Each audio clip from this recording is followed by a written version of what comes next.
it's Tyler Thomas here with the Beam team of eXp Realty, and today I'm going to go ahead and talk about the market stats for January for Philomath.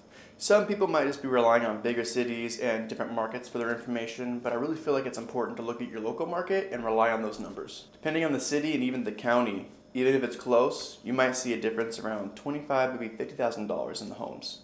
These stats I'm going to share are all for the Philomath area, and they're all going to be for homes that are less than half an acre. I'm going to do these videos every month so that you know what's going on in your market. Being more educated on what these numbers show can definitely help you be more educated in your area and help you decide on when you should be a homeowner. I'm going to talk about a few different stats, so let's get into it. First up is the median home price. So that's just the median home price of all the homes that were sold in Philomath. The median sales price was $423,400. Compared to last month, that's a 12.9% increase. Now, one thing is with the amount of homes selling in Philomath, being a little less than say Corvallis, these numbers are definitely going to fluctuate. My next talking point is going to cover this. The median price compared to last year is 3.1% higher, so we are still above where we were last year. Now we're going to talk about the closed sales. This is just how many homes were sold in the Philomath area. For the month of January, we had 3 homes that were sold.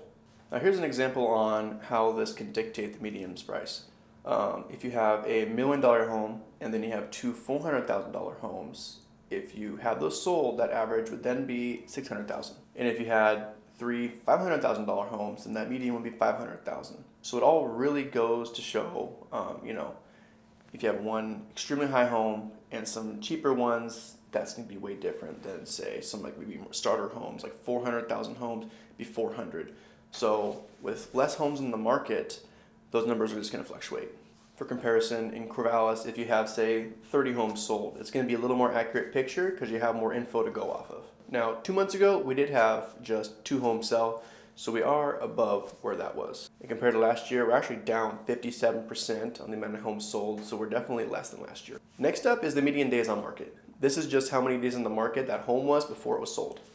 The days on market for Philomath was 63 days, so it definitely is taking longer for those homes to sell. And compared to last year, we're actually at negative 16%, so it's going a little bit faster than last year. And nearby cities are definitely kind of seeing this, where homes are currently taking a little bit longer than the past to sell. Next up is the list price received.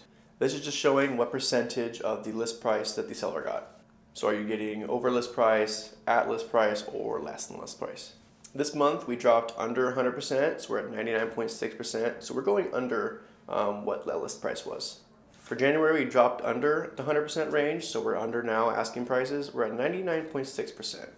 So we dropped 2.2% compared to last month, and compared to last year, we're around the same point, so we're at negative 2.7%.